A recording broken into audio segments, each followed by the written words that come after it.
Mais uma semana e acompanhamos a perseguição contra Bolsonaro, que fica cada vez mais explícita e desavergonhada. O teatro do julgamento acabou, mas o voto do Fux desmontou com técnica e precisão a farsa do processo, abrindo caminho até para uma anulação de todo esse processo. O PL mantém o silêncio enquanto a anistia virou uma espécie de negociação de resgate para o sequestro de Bolsonaro. O Centrão ensaia tomar as rédeas da sucessão em 2026, mas sem apresentar um projeto. O plano aparentemente é usar Bolsonaro como refém e vender a direita permitida como solução. Agora só falta combinar com os brasileiros, né? Porque os russos eles estão lá do outro lado, não adianta. Ao mesmo tempo, os Estados Unidos aumentam o tom, mesmo que ainda atordoados com o assassinato de Charlie Kirk.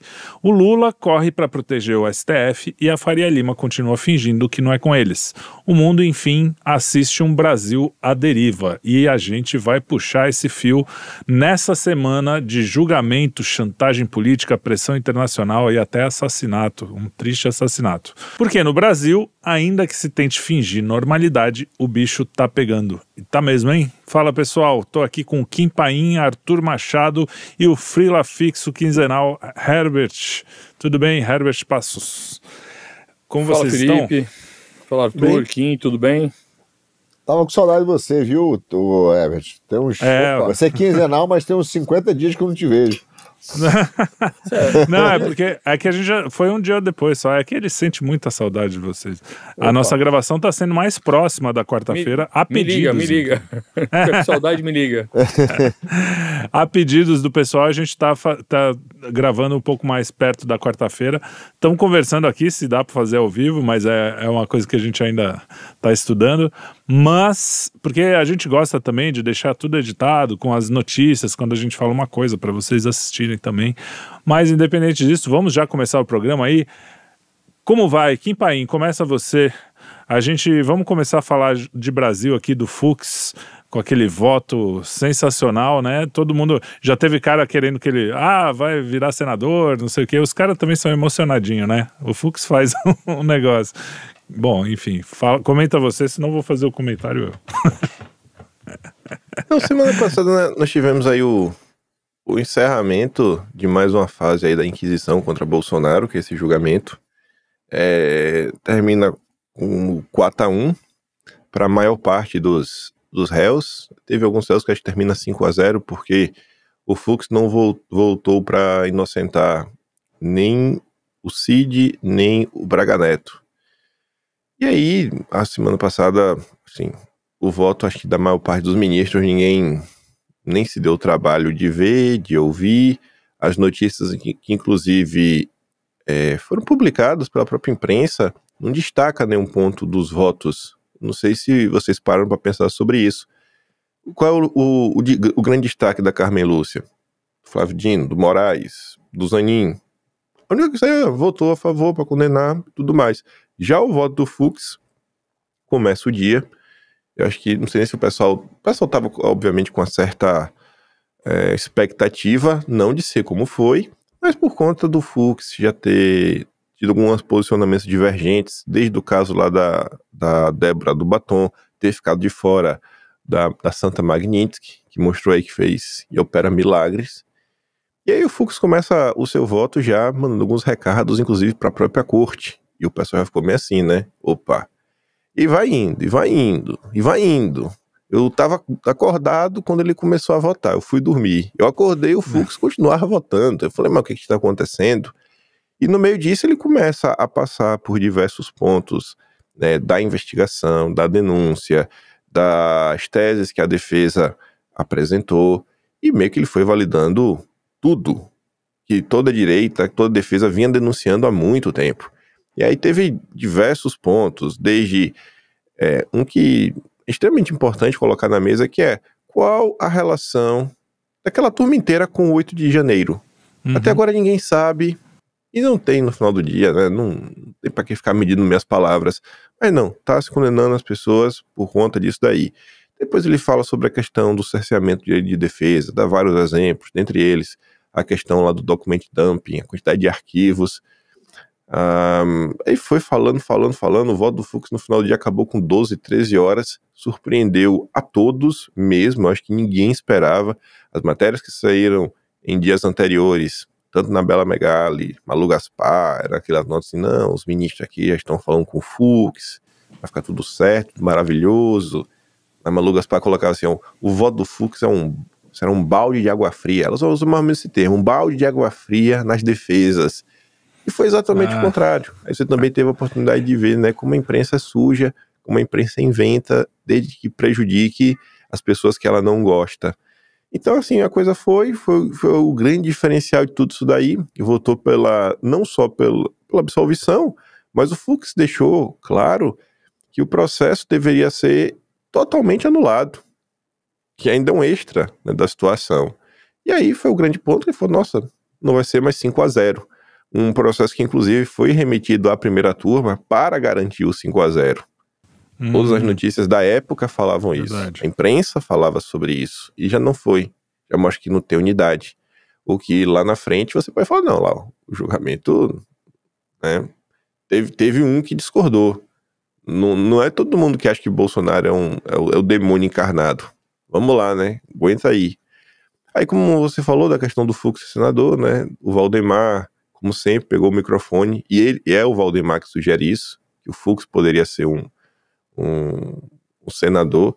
Aí você vê já o Valdemar politizando o assunto, jogando contra, dando até dar a entender para alguns que, ali, ó, o Fux está jogando com a gente, foi um voto político. Assim, não ajuda em nada no final do dia, e no frigir dos ovos. Aí eu sei que terminou isso daí, a delação do Cid foi aceita, a PGR não recorreu da pena do Cid, mesmo achando muito pouco, os 2 anos. O Fux também foi o único a fazer algumas ponderações. De todas as condenações, tem algumas que eu acho que são, assim, muito absurdas. A do Ramagem e do Anderson Torres. Não que o dos generais também não sejam, mas o Ramagem sequer aparece nessas reuniões, nem nada, sequer aparece na delação do Cid. É uma história de bem paralela, sabe? É um negócio assim que você fala, meu Deus do céu. E o pior de tudo ainda é o Anderson Torres, que esse estava no dia 8 trabalhando, mesmo de fora, mesmo dos Estados Unidos, mandando mensagens. O Fux inclusive destaca isso, falando para não invadir, não fazer isso, não fazer aquilo outro. Então assim, ninguém sabe qual é a relação dele com essa trama golpista, que ninguém apresentou. O cara trabalhou contra a confusão do dia 8, teve suas férias interrompidas, foi preso, levaram lá os passarinhos que ele gosta, ele era criador de passarinho, vários morreram de maus tratos e tudo mais, e agora foi condenado a 24 anos de cadeia, porque você tem que manter todo esse teatro de pé para manter Bolsonaro, né, na cadeia. E enquanto isso, ninguém fala do governo Lula, o governo Lula tá aí, a CPI do INSS segue aí a reboque, já está sendo inclusive instrumentalizada por setores do Centrão para se blindar da justiça, pelo menos é o que conta o bastidor, e apontando para o Ciro Nogueira, que quer ser vice aí em 2026, e aí teme que o PT possa ir para cima dele. Semana passada também foi semana cheia dessas discussões em torno, né, de questões eleitorais, quem vai herdar, porque parte do grande plano é esse, né, tirar Bolsonaro da disputa. E aí, na mão de quem cair, caiu, porque todos são grandes governadores democráticos, todos dialogam muito bem com o Centrão, são pessoas muito ponderadas. Então foi o grande ponto da semana, né? A garantia que vão tirar Bolsonaro da eleição, o Lula segue na mesma, e aí o governo americano que apareceu, né? Não só na semana passada, já no pós-julgamento, como ao longo da segunda-feira, falando que, olha só, gente, vai dar ruim, viu?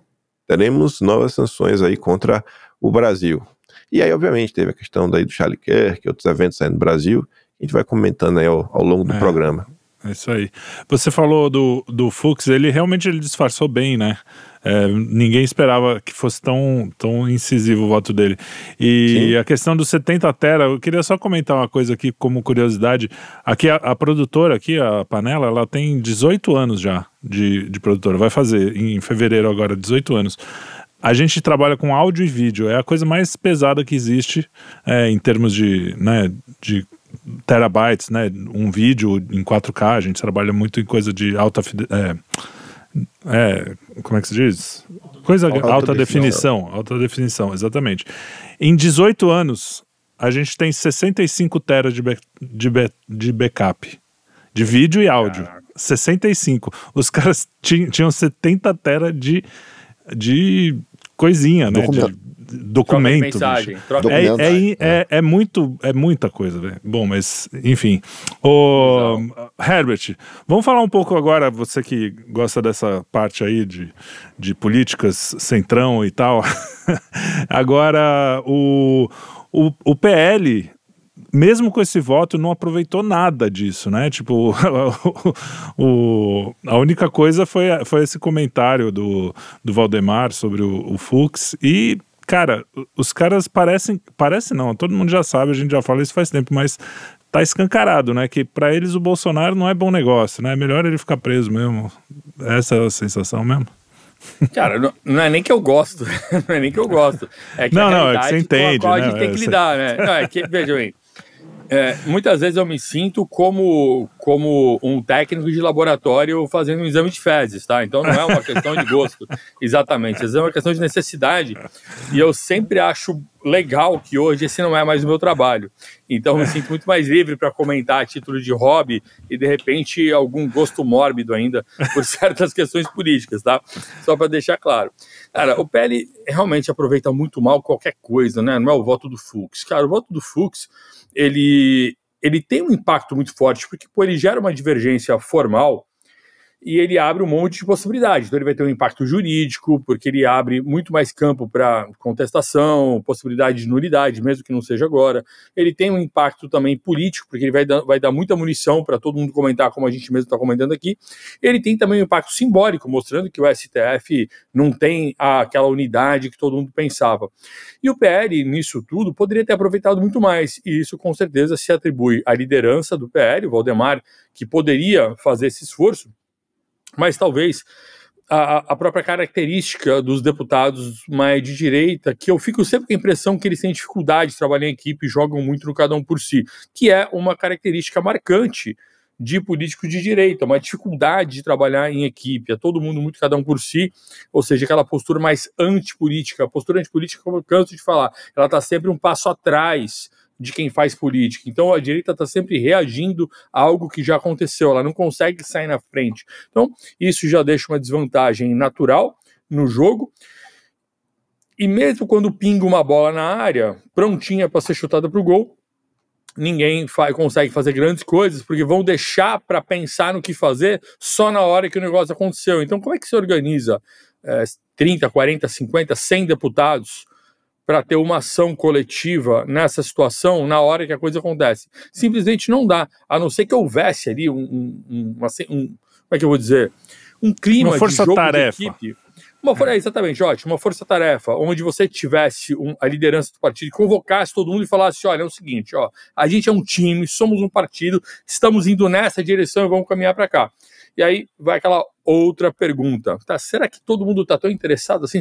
Eu fico até pensando se dentro do PL todos os deputados estão tão interessados assim em reabilitar o Bolsonaro, ou se estão achando mais vantagem o Bolsonaro ficar preso e trabalharem dentro de uma outra opção.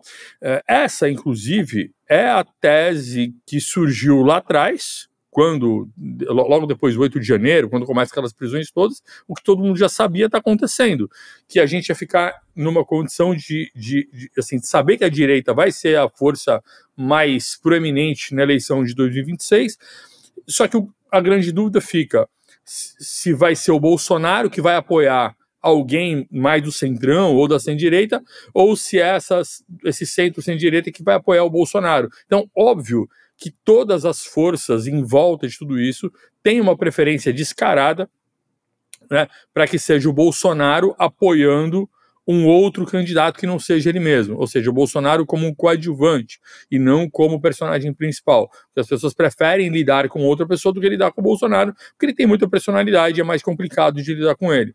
Enfim, então, será que lá dentro há tanta vontade assim de reabilitar o Bolsonaro? Temos que pensar.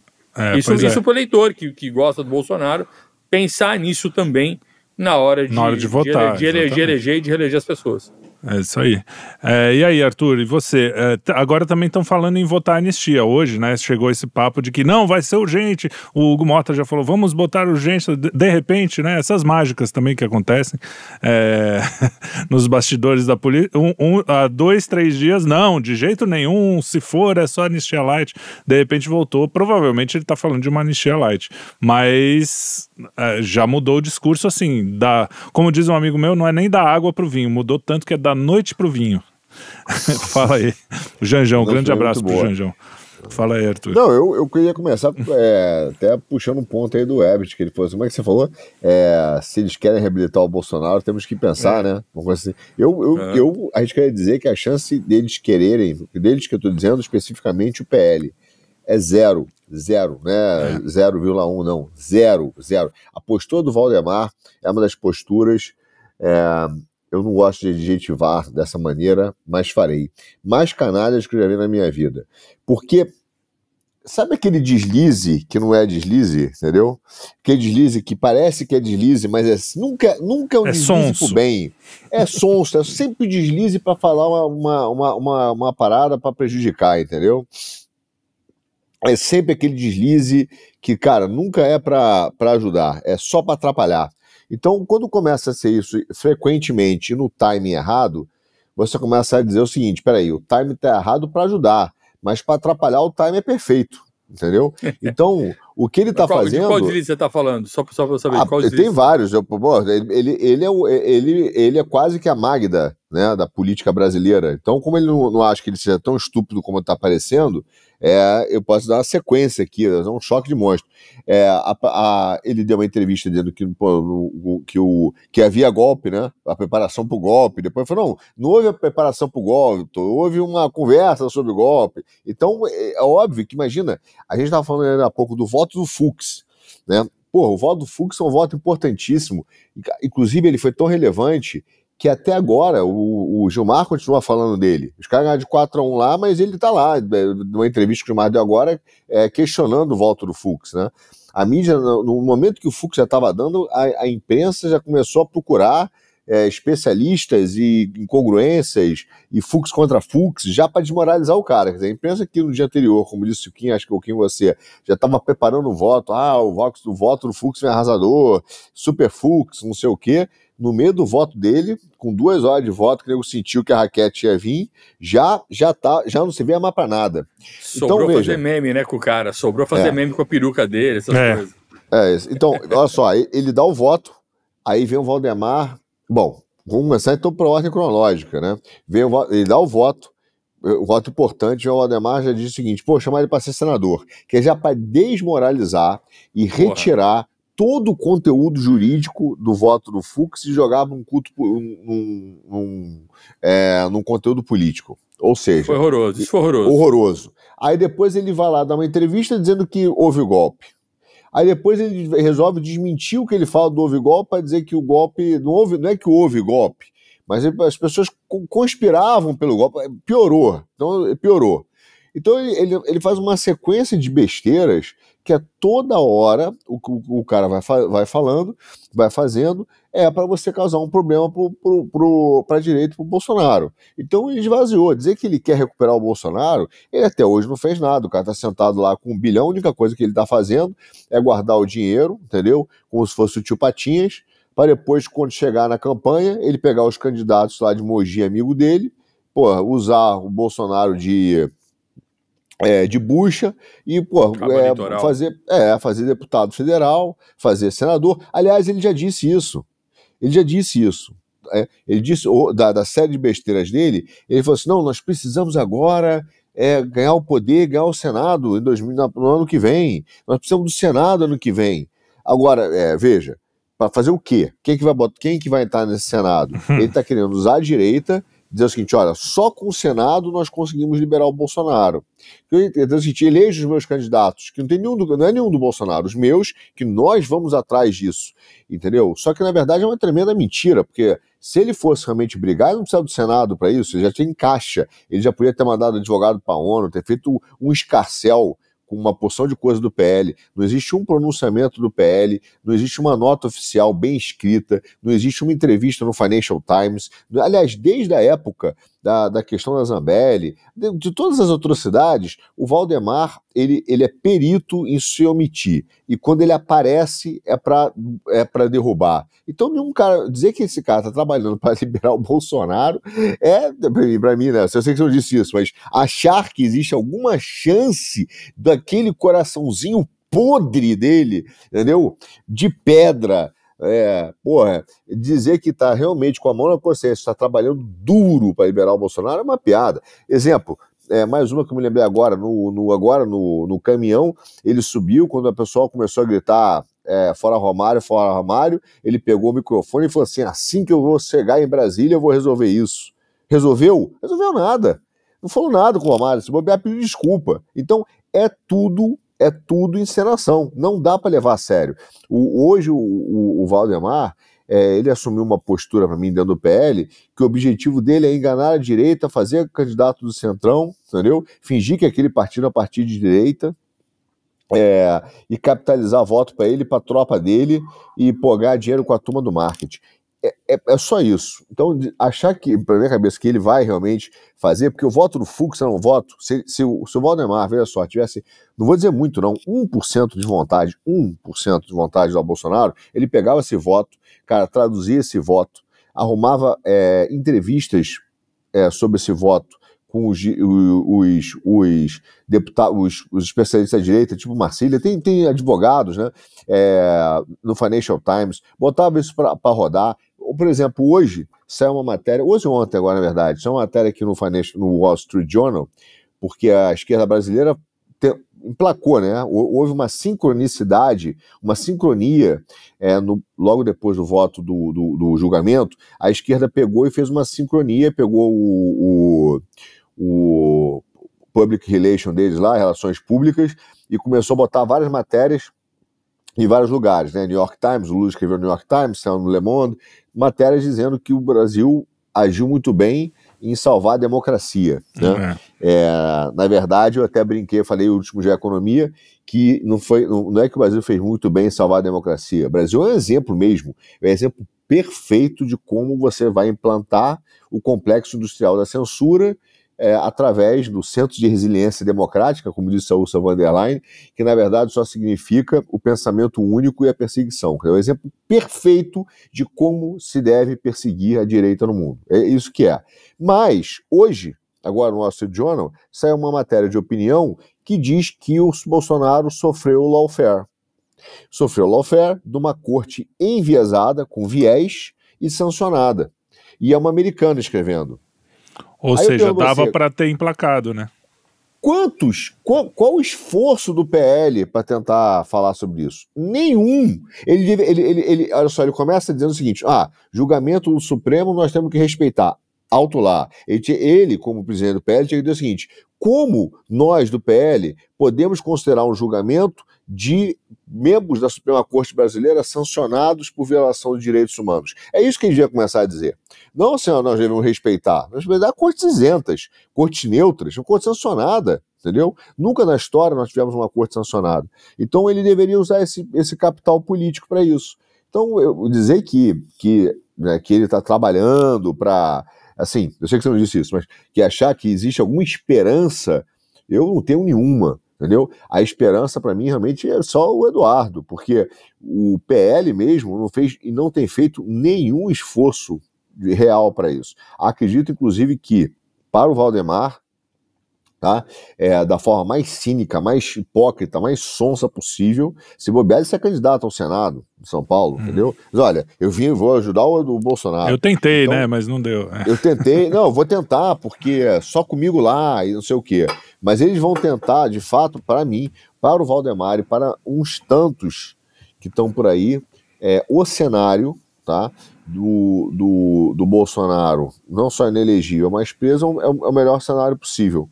Melhor para os seus planos políticos, entendeu? Dessas pessoas. Então, eu não vejo o Valdemar animadíssimo, o PL fazendo o mínimo esforço para ajudar a resolver ou inverter a situação, ou pelo menos contar ao mundo o que está acontecendo no Brasil. Porque não é nem por uma questão política. Você falando, às vezes, dá a impressão assim, como política seria uma boa, mas é porque é a verdade, né? É o que está acontecendo. E a gente precisa denunciar isso para o mundo, porque às vezes os caras não sabem exatamente o que está acontecendo. A gente tinha na mão mesmo uma chance.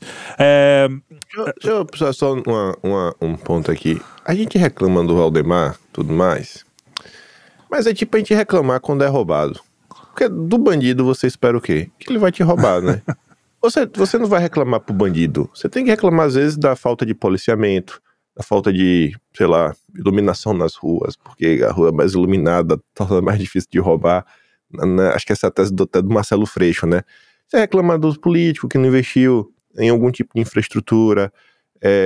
Eu acho que, querendo ou não, a questão da violência tem uma participação de políticas públicas. Então, assim, eu acho que a gente tem que primeiro reclamar do que adianta. Reclamar do cara que vai dar, tu vai me assaltar, tu é um otário, viu, por estar me assaltando. Ninguém fala isso para o pessoal. Então, assim, do Valdemar dessa turma, eu acho que não adianta a gente ficar esperando algum tipo de sinalização. Eu acho que, mais do que o Valdemar, a gente tem que lembrar que diversas pessoas foram eleitas e essas bateram no peito e há muito tempo se vendem como bolsonaristas. Se você para e olha para as redes sociais dessas pessoas que adoram lacrar, que eles não vivem de atividade parlamentar, mas de atividade de lacre, a maior parte dessas pessoas pouco fez. Pouco fez. Porque, cara, o deputado ele sempre tem a oportunidade de falar com a imprensa, de ser entrevistado, de ir a podcasts, que cidadãos comuns não têm.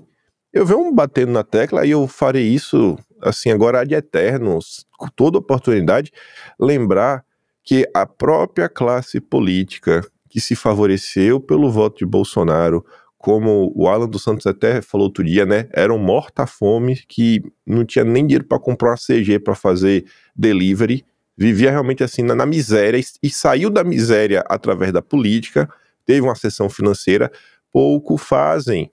Eu garanto.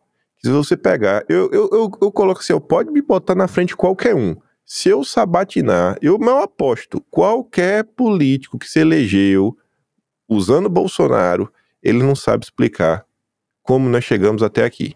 Os principais pontos e os principais casos de perseguição ao longo do tempo.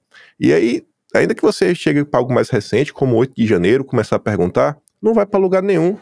Pessoal, olha só, a gente nem colocou na pauta porque... Não sei porque a gente não colocou na pauta, não estava na pauta. Eu acho que o caso, sem brincadeira, de maior peso, desde que começou esse 8 de janeiro, não, na verdade, 8 de janeiro não, tem a ver com 8 de janeiro, mas o caso assim, mais gritante de problemas processuais, acho assim, não dá pra falar não, né?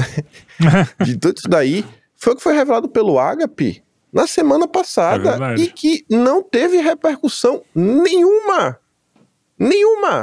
As pessoas sequer conseguiram compreender o que o Agape explicou, nem a classe política.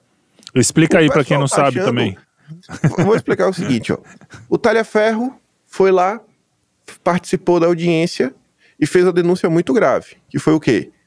Os relatórios que embasaram uma operação contra empresários teriam feitos a posteriori, 6 dias depois. Beleza, bacana. Aí você vai ter que ter acesso ao documento do Talhaferro e vai ter que fazer lá uma perícia, checar os metadados, ver se realmente confere que esse elemento foi feito depois. Mas não sei lá, vai que o Talhaferro na época era super Peaky Blinder e resolveu alterar as datas do servidor. Ele conseguiu hackear os servidores internos de dados, porque dentro do servidor de dados vai ter dentro do servidor, né, vai ter vários tipos de servidores. Ele entrou no servidor que fica lá os dados salvos, conseguiu hackear o servidor do horário, que é só para garantir que esse horário ele é distribuído para todas as máquinas da administração pública. Ele alterou aquele horário para 6 dias depois, porque ele já queria criar o precedente lá atrás. Você ainda tem uma possibilidade de pensar, não, velho, o cara foi muito Peaky Blinder, maluco, sabe? A chance é 0, mas mesmo assim. Mas não foi. Aí o Agape veio falar, olha, fizemos o levantamento dos metadados e mostra realmente que o documento lá do Fábio Shor não é de antes da operação, mas é depois. Só qual é o problema? O Agape não está provando isso na sua investigação através dos arquivos do Fábio Shor. Não foi isso que o Agape fez. O Agape teve a brilhante ideia de ir no próprio site da corte, que no dia 29 de agosto de 2022 publicou a notícia, porque na época essa operação foi muito criticada e o pessoal se perguntando, meu Deus, não é possível, essa operação se deu apenas por conta de uma matéria da imprensa? Aí o ministro dá uma decisão tirando o sigilo. Quando o ministro tira o sigilo, e essa notícia que está no site, ele coloca nessa matéria a decisão de derrubada do sigilo, o material produzido pelo Fábio Shor, para dar substância, né, à operação, outro material que é do Ayrton Vieira e um quarto documento. O Agape faz a perícia no documento do Fábio Shor, que é um documento público no site da própria corte. E esse documento é o dia 29, sendo que a operação foi dia 23. Você tá entendendo onde é que tá o problema? É um documento oficial no site da própria corte. Ela falando dela. Não foi um documento de terceiros. Não é um documento de terceiro. É o documento do site oficial da própria corte. E aí, cadê a explicação para isso? Quantas pessoas questionaram isso? Quantos parlamentares questionaram isso? Como o documento oficial da corte, você pega lá, metade lá, Fábio Álvares Shor, 29 de agosto, acho que 2h55 da tarde, 3 segundos, tá lá, feito lá no Microsoft, não sei o que, tá tudo bonitinho. Você fala, mas e aí? Como é que isso é possível? Como é que isso é possível? Não é mais a denúncia do Talhaferro, o documento tá lá, no site oficial deles. Não teve nenhuma repercussão. Eu só quero questionar, porque eu não sei realmente qual é o nome disso, mas quando você tem um documento desse, isso é chamado de quê ao longo do processo? Vocês aí... eu não sei o nome técnico. Falha processual? Como é que se chama? Eu não sei. Não, acho que é mais do que uma falha. Isso deve ser uma... como é que se diz? Não é um erro. Uma falha é um erro. Isso aí é uma mudança, né? Porque assim, cara, isso é muito sério. Isso é muito sério mesmo. E aí, o que é que faz? E aí, na perícia, mostra o quê? A assinatura do cara, de caneta, ele basicamente pegou um PNG, tirou o fundo branco, colou. As assinaturas são iguais. E na lateral do documento, assim, esse documento foi assinado digitalmente no dia 19, tá? Cadê a assinatura digital? Cadê o link? Normalmente bota lá, você pode conferir através desse link, tem um QR Code. Não tem! Sabe? É como se o cara tivesse... Existe a possibilidade dele ter escrito à mão. A assinatura digital, tá, mas cadê o link pra checar a assinatura digital? O lance é que tem um monte de elementos para os caras usarem e não estão usando, né? No fundo é isso que a gente está dizendo. Esse é o grande ponto. Então, assim, a nossa classe política, os morta-fome, que não era ninguém da política, 40 mil... assessores, passagem de avião pra cima e pra baixo, vale cafezinho, terno, apartamento funcional, cadê? Só tá fazendo vídeo de lacração e estão falando mais do caso do Charlie Kirk do que dessas questões. Assim, para reclamar do Valdemar, eu acho que primeiro tem que reclamar desses idiotas, desses pangarés que foram eleitos aí com o voto da direita, porque do Valdemar eu não espero nada. Eu não tenho esperança do Valdemar. Eu tinha um pouco de esperança dessa classe política. Se colocou lá para combater o sistema e nada faz. Combate virtual, né, é mais barato. Combate virtual, você bota todos os assessores para produzir coisa na internet e fica tranquilo. Né? Você não vai para ação real, você também não tem retaliação real, fica tranquilo, é um espaço seguro de ação. É aquela história, cara, quando você nunca jogou, você pode dizer também que você nunca perdeu, entendeu? Então é fácil entrar na política e ficar com a cara limpa, sem nenhuma cicatriz, sem nenhuma marca, quando você nunca entrou no ringue de verdade, nunca pisou no tatame e se expôs ali. Então o trabalho fora da rede, ele necessita de exposição. Você está num contato real com as pessoas. Às vezes vocês brincam, pô, Herbert, né, fala muito centrão, não é, cara, que no trabalho, no dia a dia, eu trabalhei com pessoas que trabalhavam, e eu trabalhava, então eu sei o que é estar no dia a dia, fazendo acontecer lá na ponta, onde acontece com as pessoas.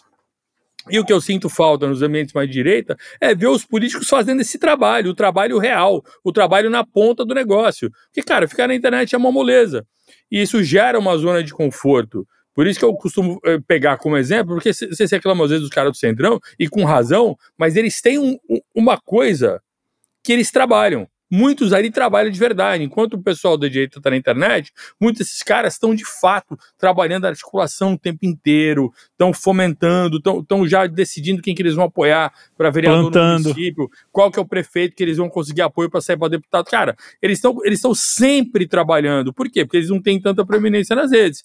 Aquele que tem proeminência na rede aprendeu a usar retórica, pô, fica só na retórica. Então a gente fica com uma defasagem que esse campo todo da direita que cresceu, que poderia fazer uma bela colaboração. Cara, eu acho que quando a gente fala em vida política, nesse momento que a gente vive, de democracia, cara, democracia, o que sempre faltou na democracia brasileira? Faltou uma presença conservadora constante nesse momento democrático. Você tem sempre a direita do lado de fora, sempre reagindo, sempre um passo atrás. O que mudou nos últimos anos? Cara, mudou que você coloca um monte de gente acordada para prestar atenção na política, isso vira um nicho enorme para ser explorado, positivamente explorado, e elege um monte de gente que jamais teria sido eleita. Pô, beleza. Então era hora dessas pessoas se aprimorarem e fazerem um bom trabalho. E também tem os internet, pô. Tem também os oportunistas, né, que vêm nisso, pô, a maré tá para esse lado, tem várias coisas ao mesmo tempo. Tudo bem, né? Mas Felipe, até tirando o oportunismo, só o cara que não tem experiência. Vamos pensar em gente boa. Vamos pensar em gente boa. Eu não quero aqui rotular todo mundo de oportunista. Mas, cara, até gente boa precisa acordar e avançar no trabalho que faz. E o trabalho parlamentar, ele é muito importante. Cara, todo político tem muito poder. Cara, você tem poder se você é um voto no parlamento. Então você tem emenda, você tem verba de gabinete, você tem uma porrada de assessor, tem carro com motorista, tem carteirinha. E eu mesmo sempre defendi, cara, várias vezes que eu conversei com colegas liberais, pô, de deputado ganha muito. Eu falei, cara, eu não acho que é muito, eu acho que é justo. Pô, os caras têm um monte de regalia. Eu falo, porra, se você trabalha, bota teu carro pra rodar 150 mil quilômetros por ano pra você ficar visitando o município. Bota o teu. É caro. Então, ok que o cara tenha motorista, tem que regalia. Eu quero que o deputado tenha isso. Pra quê? Pra poder cobrar. Fala, meu irmão, e aí, cadê o trabalho? O problema é que eles não fazem. Então, mas não fazem porque o público não sabe o que exigir do deputado. Eles exigem uma postura simbólica na internet. Isso é verdade. Então o público precisa acordar e saber o que pedir. Tem que pedir ação real. A questão do deputado é, meu irmão, quem são os vereadores que você apoia na minha cidade? O que eles estão fazendo aqui? Eu quero saber aqui, na minha cidade. Então, cada um que nos assiste tem que pensar nisso. O deputado que você gosta faz o que na tua cidade com os vereadores e com o prefeito? Tem que ter essa ligação, cara. Não dá para ter só Brasília, internet e cada um isolado no seu município. Não dá. Tem que ter a ponte. O que falta na direita é saber fazer a ponte. Porque tem muita gente boa, cara, que só não faz porque aprendeu a ficar nesse jogo de se sustentar só com internet. Só que isso só sustenta a posição da própria pessoa. Isso não gera sustentabilidade política nenhuma. Pô, mas então é isso falta o trabalho real. É isso aí. E é isso que o Kim vive falando, o Arthur, a gente aqui, né, em geral, sim. A gente fala, pô, qual é o plano? A gente precisa, a gente precisa educar. Acordar, né? Educar as pessoas politicamente nesse sentido. E, ó, só pra você entender, eu vou passar agora pro Arthur, do mesmo jeito que eu passei pra você, eu não quis dizer, não foi uma alfinetada, eu não quis dizer que você gosta do Centrão. Eu vou passar pro Arthur porque ele gosta do Tarcísio também agora. E a gente vai falar do Tarcísio. É nesse mesmo sentido. Ele gosta de falar, gosta de analisar, isso que eu quis dizer. Mas não, fala o Tarcísio. Não, porque. Não, é que foi. Eu acho que o pessoal Brasília, já né? tá mais. Brasília, não foi mais. Ele falou, não vou pra Brasília porque ficou magoado com o Eduardo. Isso eu achei um negócio tão pequeno, cara, pra um cara que quer ser líder. E olha, que eu não sou de bater aqui diretamente no Tarcísio, tanto quanto vocês, mas porra, cara, fiquei magoado. Cara, tem o Brasil, tem a mulher presa lá, tem um monte de idoso preso. Você fala, não, fiquei magoado. Porra, cara, fiquei. Hashtag. Cara, isso eu também na Veja, né? Por mais que isso possa ser também, real, pode da ser, boca dele propriamente disso. Tá bom, é verdade, isso é verdade. Eu posso estar sendo injusto. Concordo que talvez seja mais uma dessas histórias que a imprensa bota aí só para Só pra causar... Pô, no dia que eu resolvo falar mal do cara, todo mundo... Pá, aí fica foda. Não, mas a minha posição... Mas peraí, tem duas... eu ia... É um sinal, não, mas é um bom sinal. É um sinal que ninguém tá de sacanagem, que a gente tá buscando realmente claro, fazer crítica justa, né? Eu vejo o seguinte, olha só, presta atenção. Se você é um cara, se você é um marido que chega ativamente cedo em casa, pô, sua mulher atende o telefone, porra, né, a mulher te liga, você atende o telefone, você está presente, você está lá, você está realmente em casa, tem espaço para inventar a fofoca de você? Tem menos espaço, isso é verdade. Não tem, é menor. Por mais maluco que seja a história do Tarcísio, diz, ele tá magoado, por isso que não foi a Brasília. A fofoca parece ser sentido, mas tá sem sentido. Mas que ele não foi, não foi. É porque não foi. Porque ele não tá fazendo nenhuma, entendeu? Então, assim, já que ele não tá fazendo nenhuma, qual o motivo dele não tá fazendo porra nenhuma? É que ele tá magoado. Então, assim, a fofoca surge porque ele não tá fazendo nada. Entendeu? Tá foi só de caminhão. Tá que nem aquele meme do assalto ao surfista no Rio. Que foi na Austrália e todo mundo achou que... Não, ninguém duvidou que teria sido no Rio, né? E foi um meme.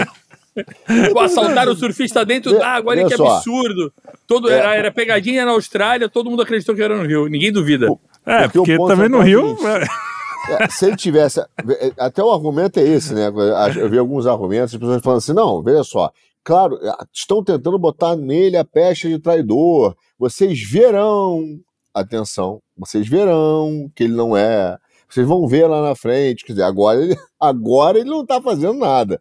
Então, de fato, ele não está fazendo nada, entendeu? Então, dizer que ele está atuando, ele não está. Agora, a fonte o espaço da fofoca, ele existe exatamente porque o cara não é o cara que chega às 8 da noite em casa, né? Tá chegando 11h30, tá chegando meia-noite, camisetinha meio amassada, entendeu? Saiu do carro cambaleando. Ninguém pode ter certeza que ele estava, né, tomando uma cana, onde ele estava, mas que ele não está chegando às 8 como deveria, não está. Então, meu ponto é esse. Agora, eu volto a outra questão. Além dele não estar fazendo, o que existe, e aí vão surgir N notícias, e que é importante a imprensa começar a emplacar, para ver se a narrativa cola, é que há um abandono natural do Bolsonaro, entendeu? Em relação ao Bolsonaro. Ó, os próprios caras dele estão largando ele. Então, essa história já começou no mês seguinte do julgamento. No mês seguinte do julgamento. Mas é que tá, eles não estavam falando de... Desculpa interromper, mas eles não estavam falando justamente assim, pô, não, vamos esperar o julgamento e aí sim vamos lutar pela anistia e pelo não sei o quê. Aí acaba o julgamento, a narrativa já vira, os caras não querem mais nada e os caras realmente ficam parados. Mas a mídia estranho usa essa narrativa coisa, para tentar, não, mas ela troca, que nem aquela história que a gente viu, ela defendendo o Fique em Casa, todo mundo falando que ia faltar comida. No dia que ela quis mudar a narrativa, ela falou assim, meu Deus, tá faltando comida. A gente culpa do Bolsonaro. Há 2 anos. Então, o problema da mídia é que ela é extremamente cínica, né? Esses jornalistas, eles são hipócritas. Eles mudam o discurso e mantêm a seriedade, a aparência de seriedade. Eles não estão preocupados com a verdade, entendeu? Então, aquele negócio que você fala assim, cara, o cara mudou o discurso com essa cara de pau, eu já cheguei à conclusão que eles mudam a si mesmo, na cara de pau, sem nenhum problema, e tá tudo bem, e fazem análise, etc. Quer dizer, eles fazem isso mesmo. Então, assim, para mim, a narrativa que eles querem emplacar agora é essa, porque eles precisam tirar o ânimos das pessoas em relação à anistia, entendeu? Há várias questões. Então, quando há um evento político, o evento que começar a acontecer no mundo, e eu não estou dizendo, por exemplo, que o caso, é óbvio, que o assassinato lá do Charles e do Kirk é altamente relevante, né? Altamente chocante. Sim. Mas eles pegam esse evento e eles já tentam pegar todos os eventos que estão começando a surgir e dar um ar de dramaticidade e de importância, né? Para sempre tentar botar esse evento, então, do Bolsonaro como um evento que vai ser cada vez mais reduzido, entendeu? Ou soterrado por essas por essas narrativas dos caras. É que nesse caso eles deram sorte, né? Eles deram sorte porque esse assunto realmente tomou o mundo, mas é isso. Sim, mas você tem razão. Se não fosse esse, seria né? outro, né? Se não fosse esse, eles iam então a ideia do que, olha só, já que o Tarcísio não tá lá, é porque ele tá chateado, é porque ele desistiu, entendeu? É porque, olha só, em algumas semanas, né, ele já foi o herói da anistia, ele já substituiu o Eduardo para ser o pai da anistia. Teve gente, acho que foi o Grimaldo, escreveu no Twitter, que ele era o pai, veja só, que ele era o pai da anistia, entendeu? Quem que é o pai? O Tarcísio. O Tarcísio? Grimaldo escreveu uma baboseira dessa. Então, mas assim, escreveu depois... afirmando ou tirando onda? Afirmando. Então você tem essa narrativa, agora ele está chateado. Então essa narrativa vai tentar ser imposta, entendeu? E é por isso que a gente não pode perder o foco nas ações do Eduardo e nas ações do Trump. Porque no final das contas, por exemplo... Porque é daí que vai vir, né? Não tem outro caminho. Claro, olha só, não teve nada mais, para mim, nada mais importante do que o vídeo do Rubio, falando que o Brasil mostrou que não é um estado de direito. Cara, ele é o secretário de defesa dos Estados Unidos. Só é isso. É o cara um dos caras mais, talvez um dos 3 mais poderosos do mundo hoje em dia, porque o secretário de defesa tem poder demais, entendeu? E ele está fazendo uma afirmação contundente que a gente nunca teve na nossa história. A mídia fingiu que não existiu essa afirmação do Rubio. É inacreditável, entendeu? A direita está falando disso também. Ainda mais quem se preocupa tanto com democracia devia estar alardeando isso, né? Para o bem ou para o mal. Mas a galera da nossa base, que com razão, veja só, não tô reduzindo a questão do que ela foi importante. Tá? Não, eu mesmo falei um monte sobre isso. Então, mas ela não pode ser só isso. A gente tem que olhar também a questão do Rubio falando isso. E mostrar a importância do secretário de defesa, dizer que o Brasil não é um estado de direito. Entendeu?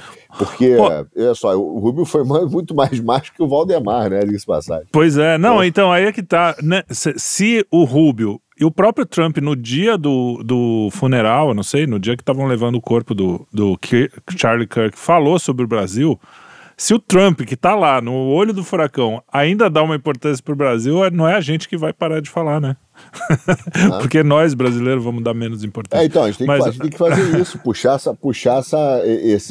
esse assunto, né? Ações, porque elas são importantes politicamente, né? Agora, fala. Falar do assassinato mexe com as emoções das pessoas, é muito mais fácil você investir nesse sistema de polarização e se colocar como o que está do lado certo. Todo mundo está fazendo isso na esquerda e na direita. Então os políticos acabam querendo pegar essa onda em vez de fazer a lição de casa, né? Enfim, é muita atenção para retórica e pouca para a realidade. Né? Então, eu fico imaginando o seguinte, na época que o Lula foi preso, né? O Lula foi preso, não teve... Acho que os únicos líderes que saíram a favor do Lula, eles eram líderes absolutamente irrelevantes. Cristina Kirchner, Maduro, um bando de... Né, é quase que o chefe do Comando Vermelho fica preocupado com a prisão do Marcola. Basicamente, é tudo a mesma gangue. E o PT... Só que internamente eles fizeram... Não, o PT fez um escarcéu e gritava alto. Cara, você imagina, sem brincadeira, se naquela época o secretário de Defesa dos Estados Unidos dissesse que a prisão do Lula era a quebra do Estado Democrático de Direito. Cara, o presidente do PT estava dentro dos Estados Unidos, junto com 50 deputados, tirando foto com o cara, apresentando o voto do Fux lá em inglês, fazendo um depoimento no Congresso americano, dando entrevista no New York Times, falando do absurdo, falando, nós temos tanto da bancada, nós representamos mais de 50 milhões de votos. Então, assim, né? Se tivesse um pouco mais de seriedade, porque nem na organização, seriedade na bancada da direita, os deputados estariam apoiando o Eduardo fazendo isso, o Valdemar teria pego um avião lá conversando com o Rubio, a pedido do Eduardo, com o Eduardo apresentando uma petição, dizendo da importância, falando da bancada do PL, o tamanho da bancada do PL, e dizendo que esse julgamento era um absurdo. Entendeu? O Paulo Figueiredo hoje... a frase do Rubio. O Paulo Figueiredo hoje é terça-feira, tá, pessoal? Não quarta, que é o dia que vai pro ar. Ele falou uma coisa que eu fiquei muito... Eu falei, puta, é isso mesmo, né? Ele falou, parece que a gente tá bombardeando por cima e abrindo espaço e a infantaria não entra pra aqui no Brasil, né? O pessoal que está aqui no Brasil não entra para fazer o papel deles.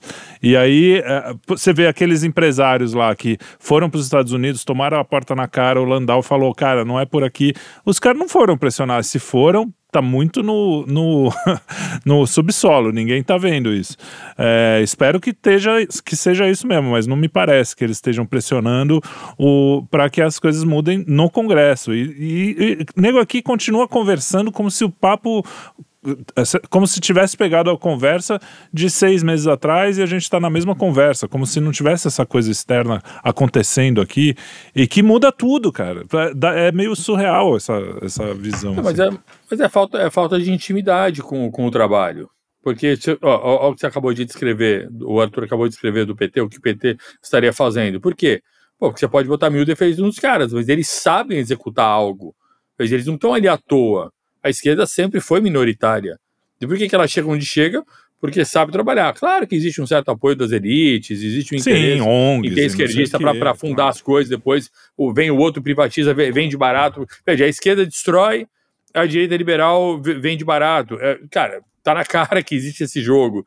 É muito bom para a mídia, é muito bom para um monte de gente ter um governo de esquerda, porque é um governo que precisa pagar para aparecer, é um governo que precisa de muito mais apoio, porque não tem apoio popular. Justamente o governo que tem menos apoio popular é o que precisa pagar, precisa fazer mensalão, precisa fazer petrolão, precisa comprar os apoios. O de direita que tem apoio popular não precisa, então ele é menos desejável pelo sistema que se sustenta de se alimentar desse dinheiro público. Desse tipo de coisa. Agora, isso não tira algum mérito que o pessoal de esquerda tem de trabalhar, de ir lá e fazer o que precisa ser feito nos momentos decisivos. Então, por quê? Porque então eles têm intimidade. Simbolicamente também, né? As fotografias, o Lula carregado pelo povo, né? Eles sabem fazer símbolos, né? Sim, mas, claro, e para além dos símbolos, eles sabem fazer, por exemplo, o que o Arthur falou que eles estariam fazendo. Vai lá para os Estados Unidos, tira foto, junta, faz barulho. E aí, só que tem um outro ponto também que eu acho que pode ser o mais relevante.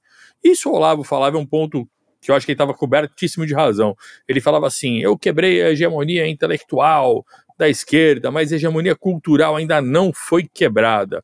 Isso demora 20 anos, 30 anos. Cara, acho que muita gente não entendeu o que é hegemonia cultural. Eu acho que esse conceito é fundamental na forma que o Olavo está colocando. Tem outros autores que tratam desse termo, eu não estou falando disso.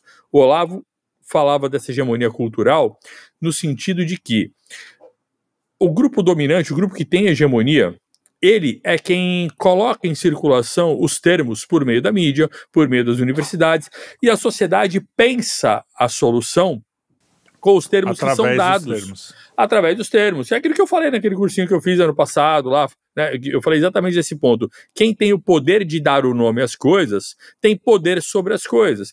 Então, como você tem na mídia e nas universidades, na formação de humanas, principalmente, um predomínio ou praticamente uma hegemonia de esquerda, eles é que dão o nome às coisas. Então pode ver, quando não existia essa direita de hoje, quem que era chamado de extremista de direita ou de fascista? Era o Alckmin, era o Serra, eram os sociais-democratas. Então eles têm o poder de dar o nome às coisas e a sociedade pensa as coisas a partir desses termos que já são dados dentro desse ambiente cultural que tem uma hegemonia dominante, tem uma hegemonia. Então, veja, como que você consegue sair disso?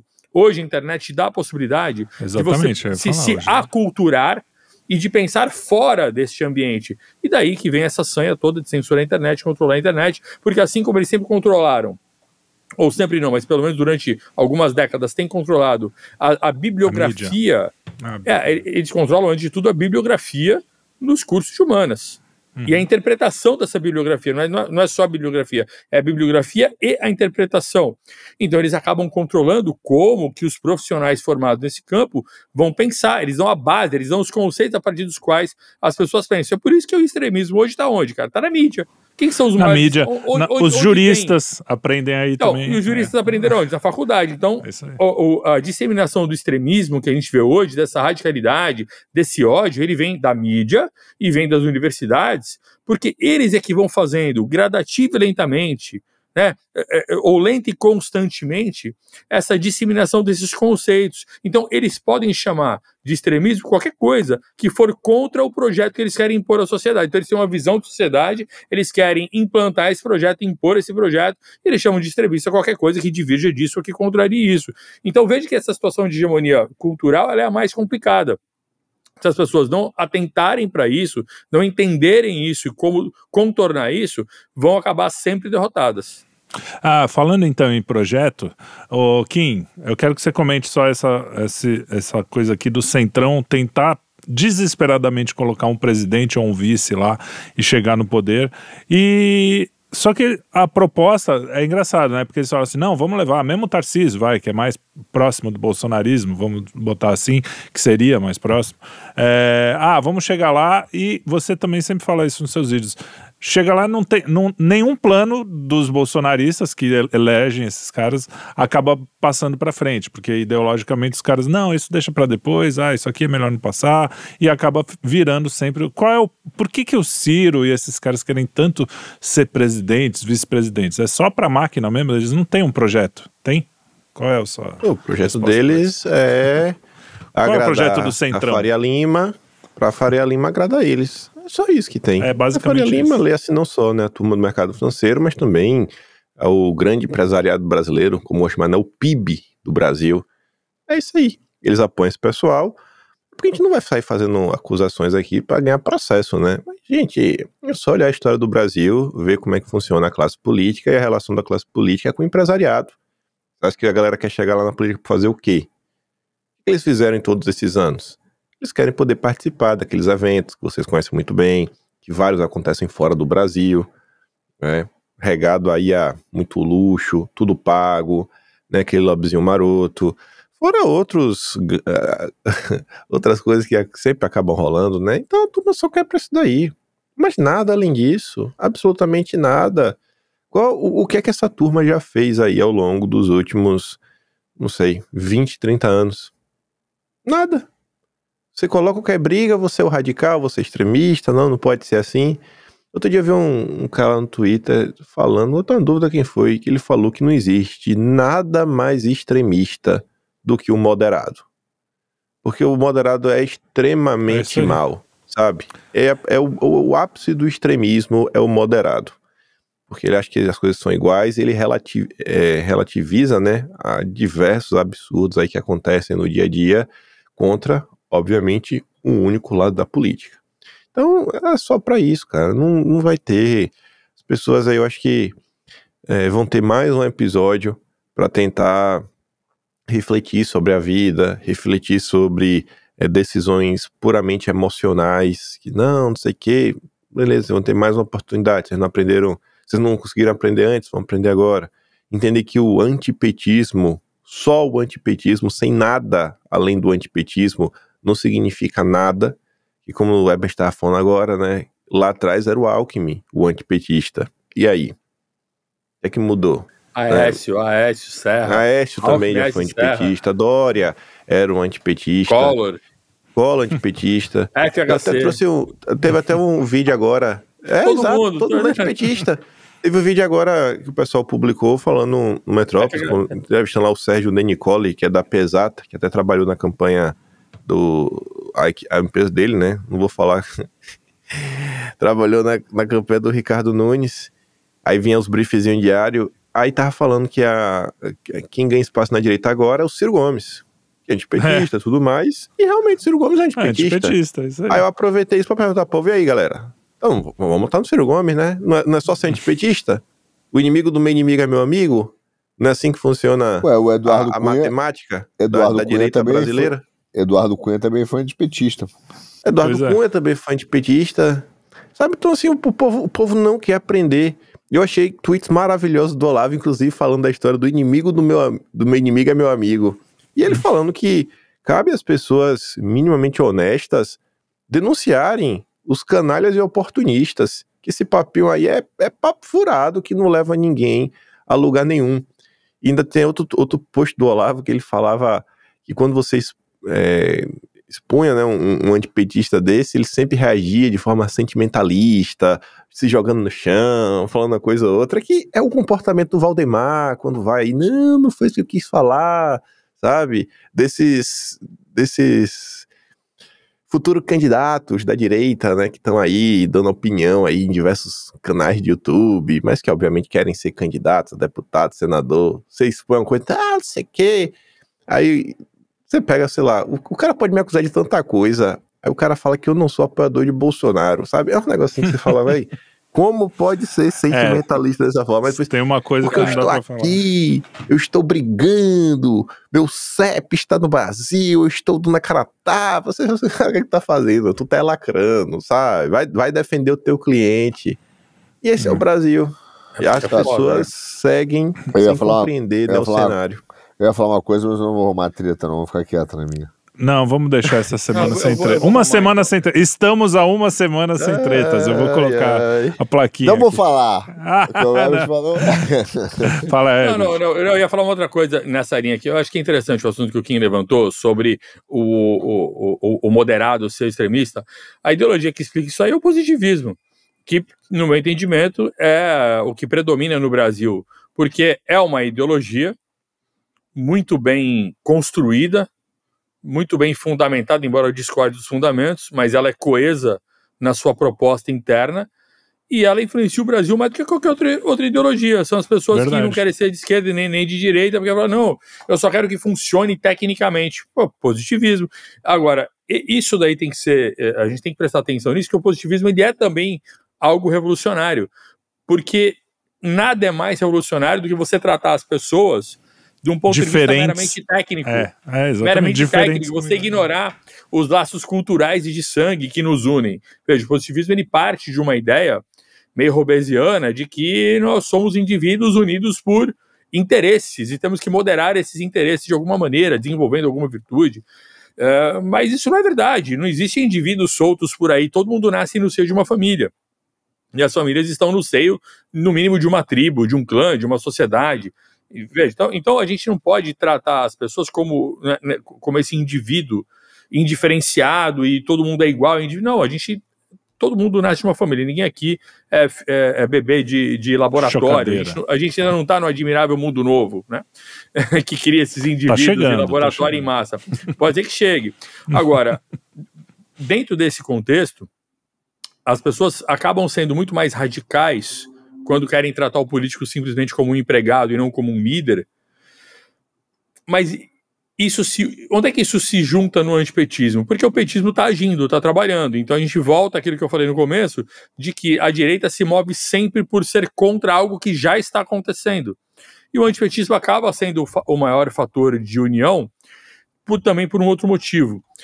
Quando você observa o extrato do público entre pobres, ricos e classe média, veja, o pobre, ele tem uma pauta ligada à realidade.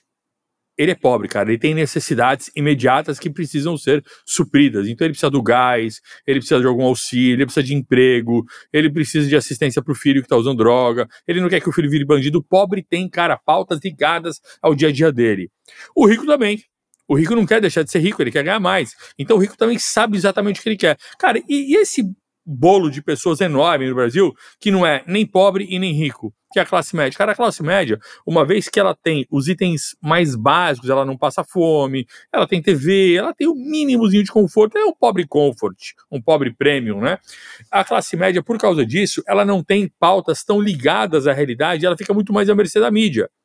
Então, quando a mídia abraça o PT, um monte de gente dessa classe média vai ser influenciada e vai pender para esse lado. Realmente, o Bolsonaro é uma coisa horrorosa e o Lula é menos ruim e tal.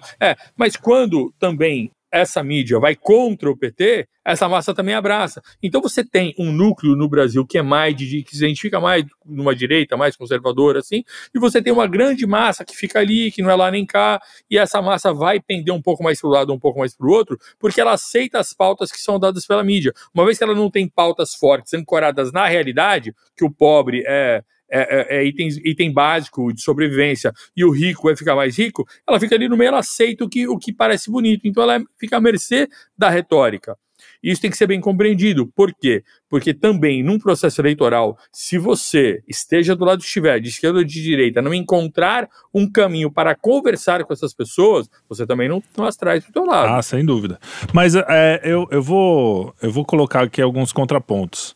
Eu acho que você romantizou um pouquinho o pobre, porque tem o cara também que é o folgadão. No Brasil tem muito do cara que tá lá vivendo de dinheiro público, aquelas cenas que a gente vê da mulherzinha reclamando que não tem Bolsa Família, tem 8 filhos e não sei o quê, que não é aquela necessidade necessidade, claro que ela tem uma necessidade, mas ela tá com o coração no lugar completamente errado, com a cabeça, com os interesses tudo errado. E também o cara de classe média, hoje em dia, eu acho que mudou um pouco também, não tá tão assim, porque a internet mudou isso aí, a mídia já não tem aquele, claro que tem muita gente, tá, não tô falando, provavelmente a maioria da classe média seguia ainda pela mídia, pela Globo, por tudo isso, mas existe uma massa também aí intermediária que não tá nem entre esses pobres, nem entre essa classe média ali que tá meio solta, que eu acho que é justamente o pessoal que é mais bolsonarista, que é mais... e que falou, pô, eu não acredito mais no que sai na mídia, não. Ela perdeu muita credibilidade. E o pobre que tá lá se ferrando, mas fala, pô, eu não quero tudo na minha mão, eu quero meio que correr atrás um pouco desse negócio para poder ter a minha independência, a minha individualidade. Enfim. Essa coisa.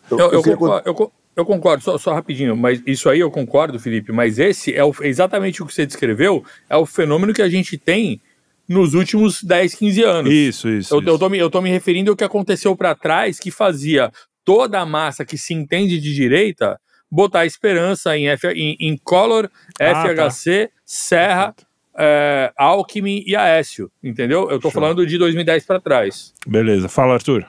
Não, uma contribuição para essa visão aí que eu penso um pouco, que eu percebo na sociedade, e eu digo, percebo quase no sentido português, né? Português de Portugal. De uma compreensão, não dizer que eu vi o que ninguém viu. E posso ser equivocado, mas é o seguinte, é fundamental o raciocínio.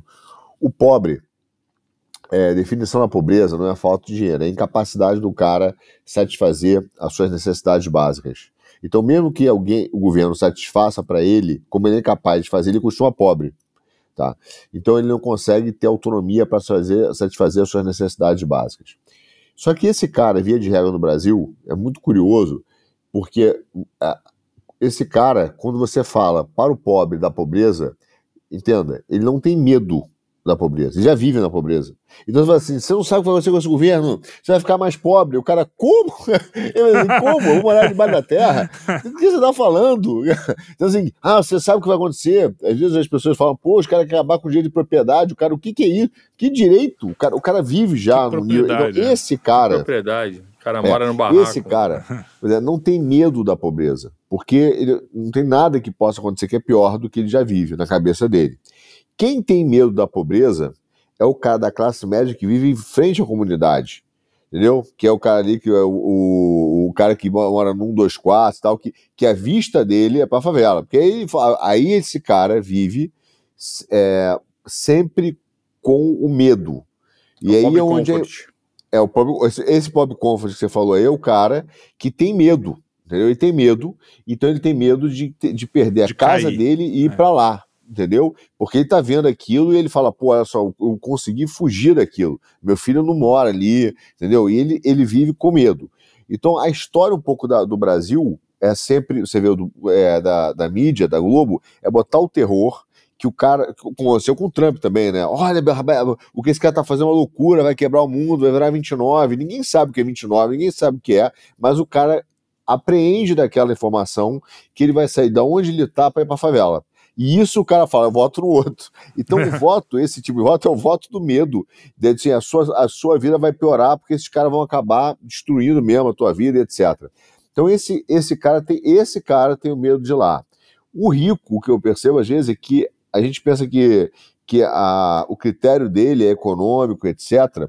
O que eu posso dizer um pouco com alguns que eu convivi é que isso é uma justificativa. Ele bota essa história do dinheiro na frente. O que esse cara não quer perder, via de regra, é a capacidade, é o poder de ação de influenciar sobre o Estado. Então, ele muitas vezes, por exemplo, você acha que quando o Armínio Fraga vira e fala assim, quem pensa no Brasil no longo prazo vota no Lula, como ele falou no vídeo, qual o problema que o Armínio tinha? O Armínio não estava preocupado em perder dinheiro, provisoriamente perder um pouco de dinheiro. Não está mesmo. Ele está redeado, ele está em dólar, ele não tem essa preocupação. Tá nem aí, claro. O que ele estava pau da vida? Ele estava na pau da vida que o Guedes chegou lá e tirou a galera toda dele do governo. E ele não tinha mais influência e poder de ação sobre o governo. Então é ele, é o Meirelles, entendeu? É o baixa. Então eles querem influenciar o governo, porque o governo é o poder, essa captura das instituições, né, do Banco Central, da CVM, é o que garante para eles, não só no longo prazo, o aumento do seu patrimônio, mas garante para eles o controle sobre o Estado brasileiro, dando um instrumento de poder. Então, a elite econômica do Brasil, quando eles fazem esses caras, eles têm poder sobre o Estado. Eles não têm só grana, eles têm poder sobre o Estado, né? Poder de manter o Estado e o valor deles não é que os caras são brilhantes, é porque o valor deles para o gringo lá, para os Rothschild, para os gringos, é que eles têm o poder de manter... Não, eles têm o poder de manter o Estado do jeito que está. Sim. Então, quando a gente fala que a gente não consegue desenvolver o Brasil, é porque esses caras têm o poder de manter o Estado do jeito que está. Entendeu? Tanto que qualquer tipo de movimento... veja só, é curioso. Eu falo duas coisas, não vou me estender muito não, mas só para entender o tamanho do problema que a gente vive desses caras. Às vezes a gente olha e fala assim, é muito curioso, a esquerda, ou uma parcela da direita, né, ou dos liberais, reclamam, por exemplo, do Festival de Cannes, né? Fala assim, esse Festival de Cannes, o woke e etc., né? E falam desse liberalismo aqui cultural, né? Reclamam dele. E algumas pessoas, e aí eu acho que equivocadamente, acham que o Festival de Cannes, a oposição dele é Davos. Só que, na verdade, são as mesmas coisas. Davos e Cannes representam exatamente a mesma coisa, só representam a verdade filosófica realizada de que eles são exatamente a mesma coisa. Então, o cara que fala o seguinte, do mesmo jeito que existe o politicamente correto, existe o economicamente correto. Entendeu? Boa. Então, eles são tão woke quanto o outro. Então, acontece, se você começar a questionar as políticas econômicas desses caras, eles vêm com um discurso economicamente correto, te censurando, entendeu? Tanto quanto o politicamente correto da pauta woke. Então esses caras representam a mesma coisa. Só que um é nos costumes, o outro é na economia. Então o cara diz, só pode ter essa pauta. Aí vem o antirracista, né, o transfóbico, né, o LGBTQIA+, plus XYZ, LGTV, o cara fala assim, você tem que falar assim, você tem que pensar assim, você tem que usar esses termos. E tem o economicamente correto, o politicamente correto. Eles são os mesmos fenômenos. E o Trump também veio para quebrar o economicamente correto, né? Isso que é legal. Veio, óbvio, não, veio. Ele tá, enfim, mas eu não vou entrar no Trump não, mas é só um ponto. Aí o que acontece? Pega o que a gente tá falando, por exemplo, Herbert, dos sindicatos, né? Às vezes os caras vêm e falam assim, os sindicatos dominaram o Estado. Então, por exemplo, sindicato dos professores. Hoje eu comentei no Twitter, fiz um Twitter do livro que eu estava lendo ontem à noite do De Gaulle, em que ele simplesmente escreve o seguinte, ele tentou fazer várias reformas e ele vira e fala assim, esquece, olha só, numa democracia, se a instituição que você quer reformar não aceita ser reformada, você não vai conseguir. Ele fala assim, o burocrata, De Gaulle, cara, você tá falando de De Gaulle, não tá falando de ontem, não, falando do cara. Então ele vira e fala assim, você não vai conseguir, porque o burocrata, ele não tem mais dever de lealdade com o político. Então você fala assim, eu quero reformar, não vou fazer. Então, se a instituição que você quer reformar não aceita ser reformada, ela não será reformada. E aí ele fala, somente uma tábula rasa, que aí vem através ou de uma ditadura, ou de uma revolução, consegue reformar uma instituição que não quer ser reformada. Bom, existe um livro que depois foi escrito por um ministro da Educação na França, que esse cara basicamente mandou a real, falou assim, ele pega todos, ele não fala só dele, fala dele, da oposição, eu vou mandar para vocês o texto até, ele vai enumerando o mesmo ciclo de todos os ministros da Educação. O cara entra dizendo que vai ser ruptura antissistema, aí ele começa a fazer as reformas, o burocrata começa a mandar para a mídia que o cara vai acabar com o sistema de educação, as pessoas começam a ficar com medo de perder o pouco que ela já tem, e a popularidade do cara cai, imediatamente vem um sindicato, faz uma reforma enorme, vão para a rua e o cara cai. Mas, é exatamente isso. Mas por que eu estou dando esse exemplo? Porque do mesmo jeito que do mesmo jeito que eu falei que existe o politicamente correto e o economicamente correto, os sindicatos de esquerda capturaram o Estado. E não deixam fazer nenhum tipo de reforma, eles vão para a rua. Agora, por exemplo, na França de 18, vão parar Paris de novo, e quem vai parar são os sindicatos. Ok, isso a gente já sabe. O que a gente esquece é que do mesmo jeito que existe Cannes, e existe do outro lado, que representa outra face da moeda, Davos, a elite econômica brasileira também usa dos seus sindicatos, que é a Febraban, os bancos, os jornais, para parar o país quando você quer alterar o sistema de poder daquela instituição. Então, o que os sindicatos dos professores não deixam alterar? A estrutura de poder dos sindicatos no Ministério da Educação. O que os bancos não deixam alterar? A estrutura de poder dos bancos no Ministério da Economia, no CAD, etc.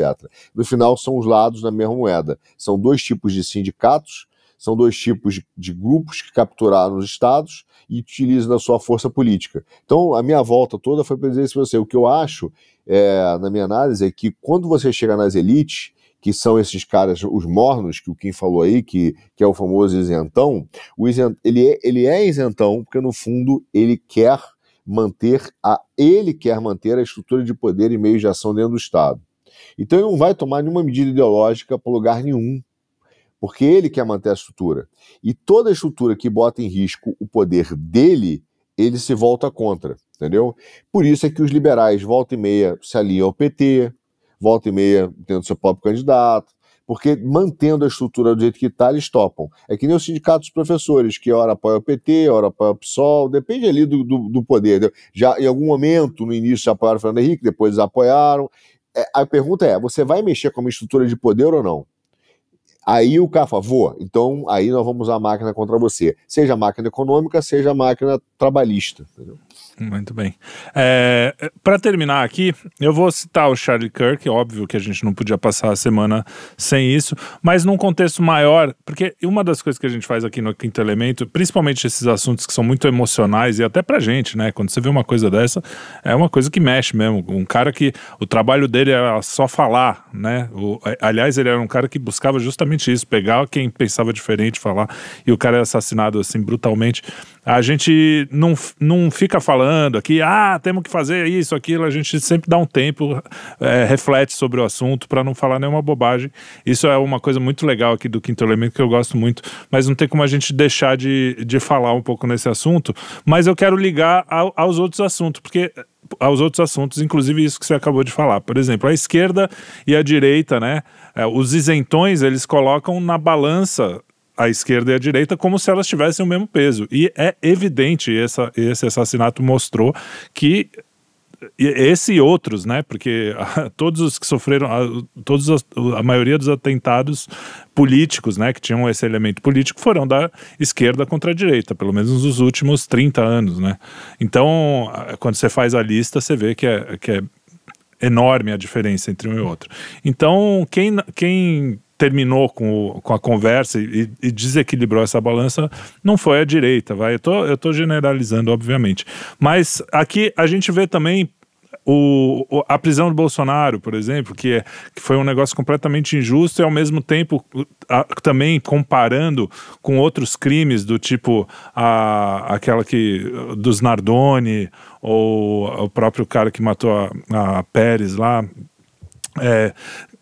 tiveram penas muito menores do que o Bolsonaro. Então são coisas assim que a gente começa a olhar essas diferenças.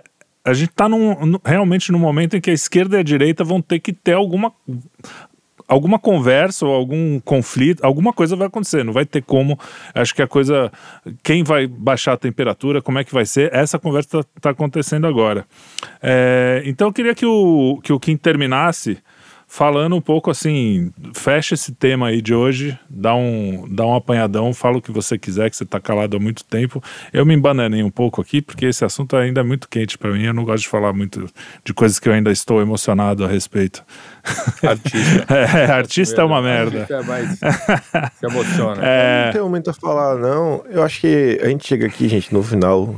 É que a gente está discutindo tanta coisa, desculpa, e não está falando das coisas que o Brasil precisa discutir. A gente está discutindo um julgamento falso há 3 semanas, a gente está discutindo anistia há quase 1 ano, sendo que a gente tem um monte de coisa para discutir no Brasil, enfim. Acho que a gente está num determinado ponto que as pessoas têm mais uma vez a oportunidade de darem um passinho na direção, sei lá, de um aprimoramento pessoal. entender o que está acontecendo, olhar para todos esses problemas e tentar entender qual é a raiz deles, né, que são várias, não é uma coisa só, tudo isso daí é multifacetado. Mas sempre olha para o que está acontecendo e se enxergue. O que eu posso fazer para despiorar? Né? Porque melhorar às vezes está difícil no Brasil. Então vamos só despiorar que já está bom. O que eu posso fazer para despiorar? Será que tem uma coisa que o povo está fazendo que se o povo mudasse um pouco, né, a forma como ele lida, né, a coisa andasse um pouco para frente? Até quando vai ficar com essa história de antipetismo? Até quando as pessoas vão relativizar, né, a importância de entender como nós chegamos até aqui? Até quando as pessoas vão seguir passando pano, vamos colocar assim, né, passando a mão na cabeça dos políticos em relação a tudo que eles fazem, dia sim, dia também? E eu não estou falando dos políticos do Centrão, que esses aí são muito criticados, mas nos lacradores da direita, que pouco entregam, que se você fala qualquer coisa, é o fim do mundo. Até quando as pessoas vão continuar achando que qualquer nota que lhes desagrade, que sai na imprensa, é nota plantada.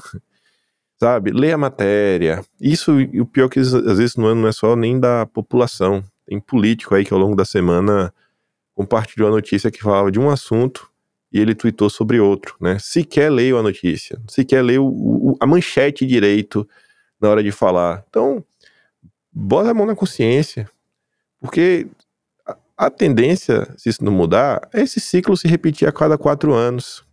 Aconteceu em 2014, aconteceu em 2018, aconteceu em 2022, vai acontecer de novo em 2026, depois em 2030, vai ficar nisso para sempre. Então, cabe também à população, né, vocês aí que acompanham a política de forma mais frequente, fazerem também alguma coisa, continuar na insistência de trazer mais pessoas.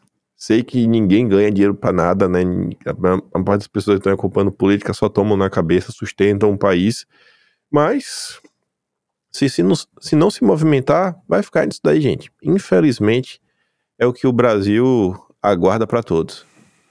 É isso aí. Arthur, quer falar alguma coisa para fechar? Ou já está satisfeito com todas as suas palavras? Eu só farei uma pequena correção. Eu tô super insatisfeito, mas é por isso mesmo que eu não tenho mais nada para falar. E você, Herbert? Eu tenho. eu tenho sim, eu tenho. Não, isso que o Kim falou, né, de um momento de evolução pessoal. Cara, eu pensei bastante nisso quando rolou o assassinato do Kirk, porque a gente vê aquele ódio que na verdade está guardado no coração de muitas pessoas, ele acaba vindo à tona. Então as pessoas se sentem seguras porque estão atrás de uma tela de um computador, de um celular, então aí comemorando e falando que o cara era um fascista mesmo, um racista, e começa até a publicar um monte de coisas. Isso vai ao encontro do que eu comentei agora, né, na rodada anterior, sobre a hegemonia cultural. Então vejo que essas pessoas, elas podem fazer isso que estão fazendo porque eles têm o poder de dar o nome às coisas, pelo menos na mídia, não no alcance popular mais completo, mas você tem uma grande parcela dentro desse ambiente mais de esquerda com esse ímpeto revolucionário, e eles acreditam piamente que todas essas pessoas são fascistas, são nazistas, e que por isso podem e devem morrer, não deveriam existir. Veja aí o exemplo que viralizou nos últimos dias do Eduardo Bueno, Peninha, né, os vídeos dele rodaram bastante, dele até comemorando que as crianças ficaram órfãos, é um negócio bem abjeto.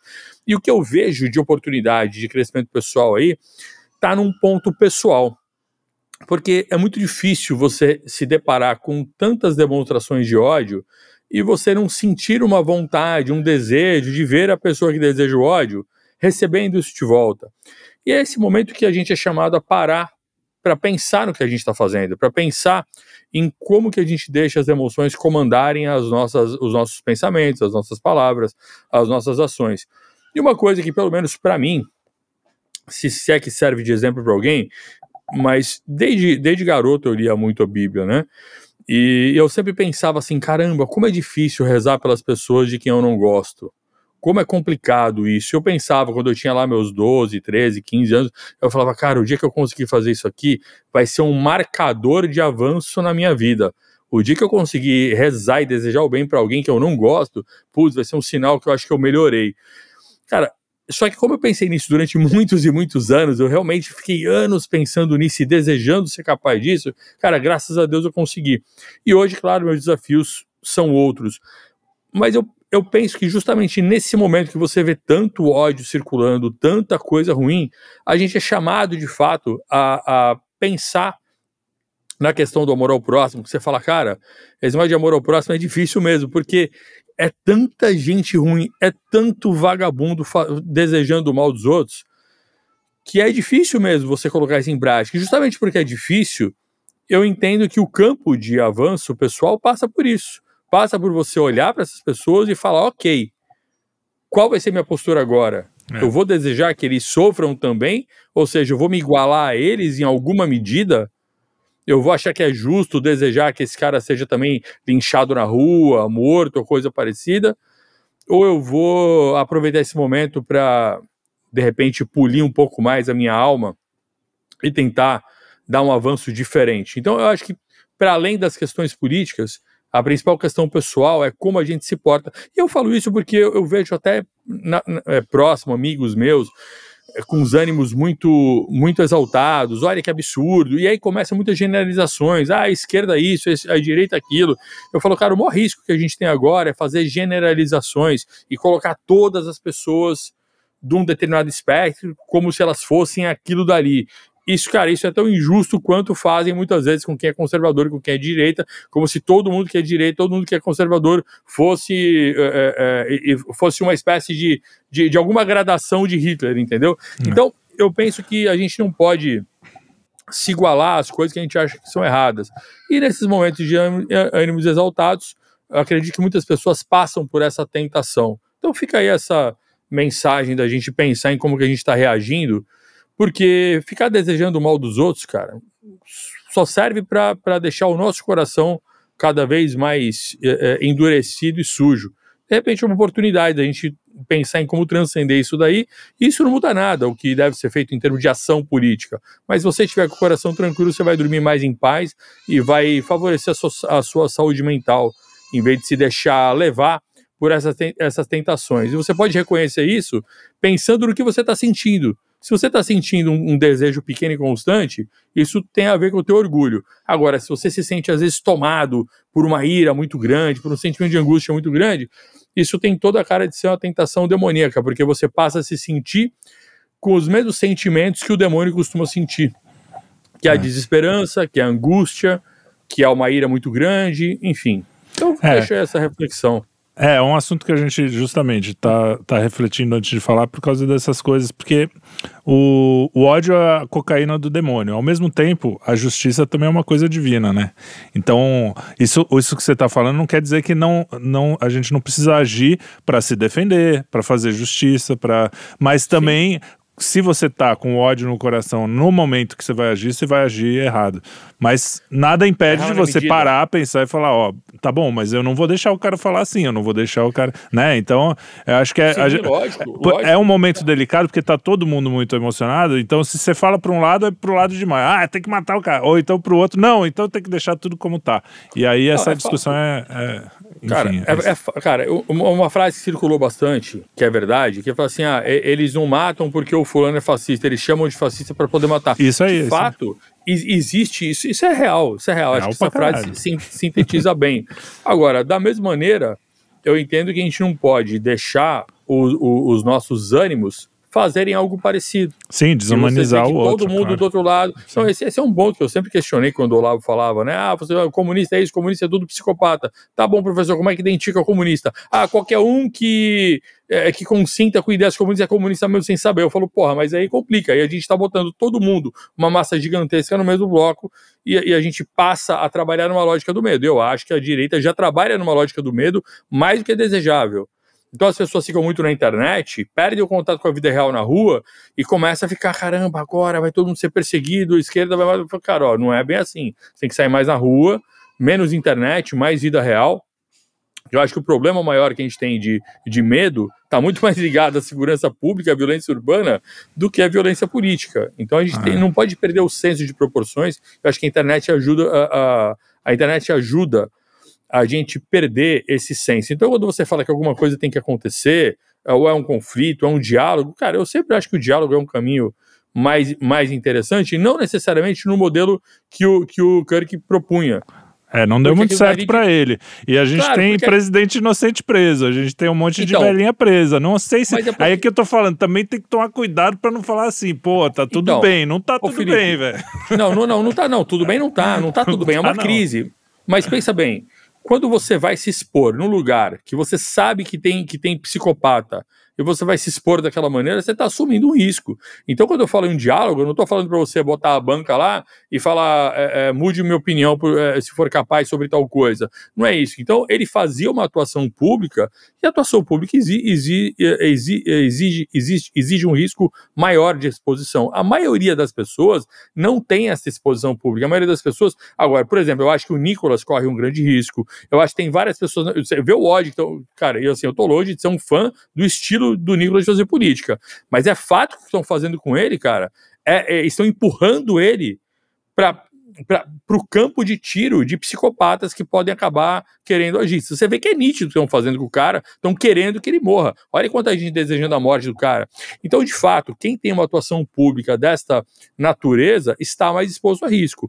O cidadão comum, que se entende como conservador de direita, não está nesse mesmo risco. Esse senso de proporções não pode ser perdido. Porque se ele for perdido, você corre o risco de alimentar mais o ódio, em vez de você, no momento que você poderia, na verdade, baixar a temperatura.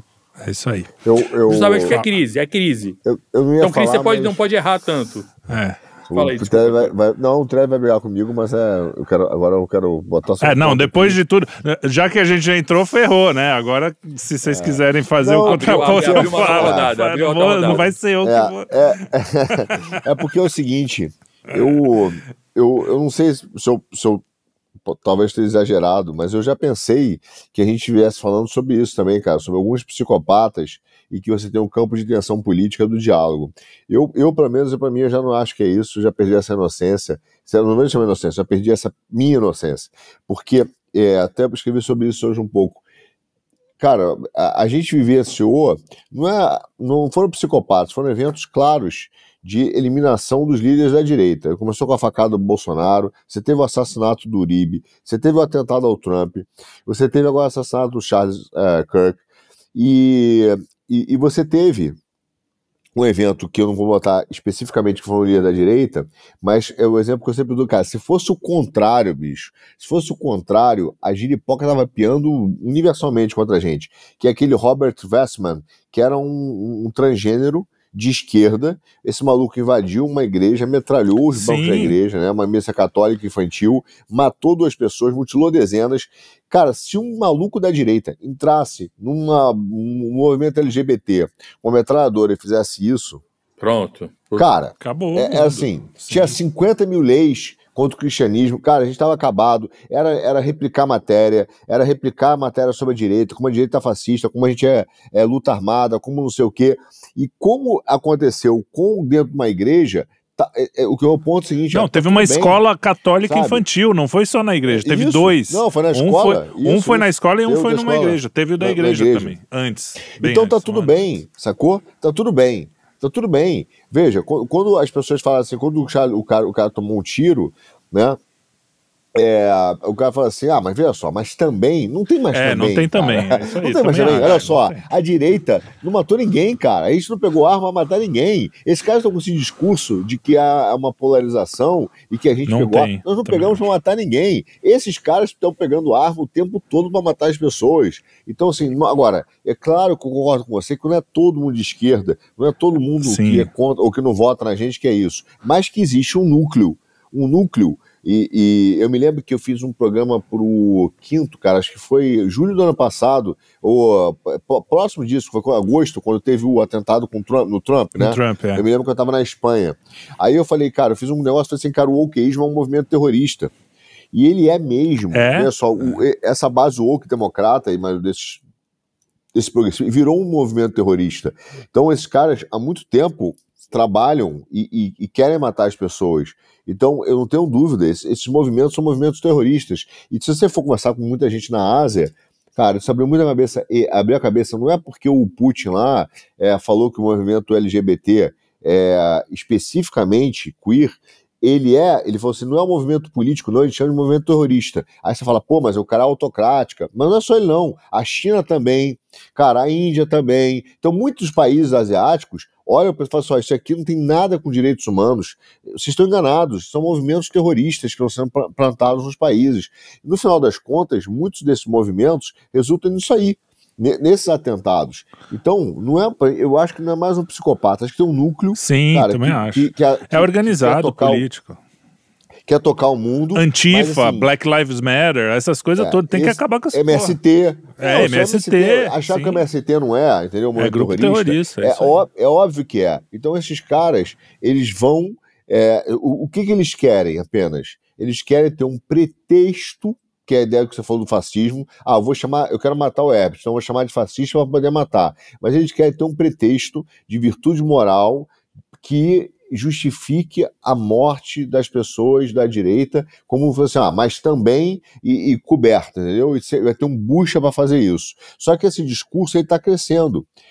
Ele está crescendo. Por exemplo, eu acabei de receber aqui um exemplo, tá? Uma matéria de um como se vai pro ar, eu faço questão que fique claro, de um vagabundo, que é um cara desse, de um vagabundo chamado Paulo Motorim, que é da Intercept. Então esse tipo de gente vagabunda tá mandando mensagens e eu entrei no Twitter dele para ver se ele escreveu essa matéria. Então no Twitter dele agora não está nessa matéria, mas ele despejou isso agora no dia da terça-feira, no dia 16, dizendo o seguinte, que existe um movimento,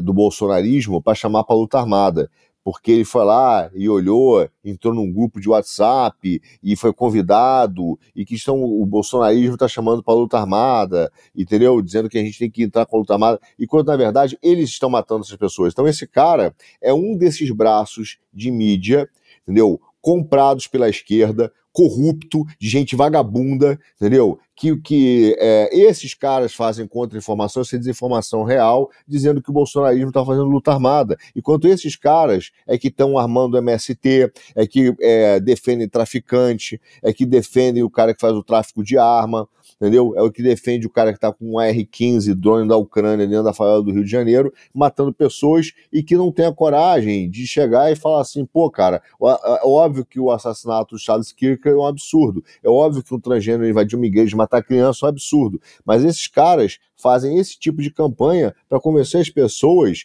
que existe uma luta armada do Bolsonaro. Que nós estamos envolvidos numa luta abstrata, armada. E que então todo mundo que é bolsonarista merece morrer, porque você está acabando com a chance de ter uma revolução de uma luta armada de um grupo nazista. Quer dizer, é esse tipo de gente vagabunda que a gente está lidando. Isso não tem a ver mais com debate político, sacou? Eu acho que não tem mesmo. Não é gente honesta no debate político. Não é mais a teoria política em ação. É gente vagabunda, entendeu? Da pior laia possível, que não merece respeito. Como diz Luigi, eu concordo plenamente, merece cusparada na cara. Não adianta, tu tá sendo intolerante. Não é intolerante, o cara tá matando gente, cara. Chega um cara na universidade, olha só que absurdo, cara. Chega um cara na universidade fazer um debate, aí a gente fala assim, porra, cara, mas também um cara se expôs ao psicopata. Caraca, o cara foi na universidade debater ao ar livre, entende? Mas por quê? Porque nós estamos aceitando esse tipo de gente vagabunda. A premissa.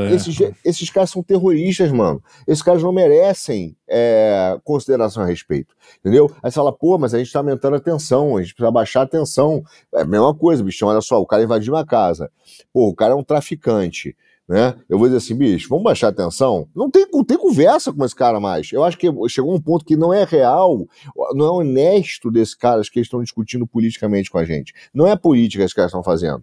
E o pior, esses caras são um dos braços disso. Porque o outro braço disso é a utilização do judiciário, entendeu? Eu acabei de fazer um programa que eu gravei ontem pro Gé Economia, Momento Jabá, abre aspas, sai nessa sexta-feira, quarta-feira eu puxando o fio, depois de amanhã, fecha aspas, e eu mostro que o complexo industrial da censura que nós vivemos começou aqui na França, através do... você teve a lei de imprensa da França, de 1881, e ela falava o seguinte, que você não pode, veja só, que o Estado não pode, em hipótese alguma, processar uma pessoa pela sua opinião pública.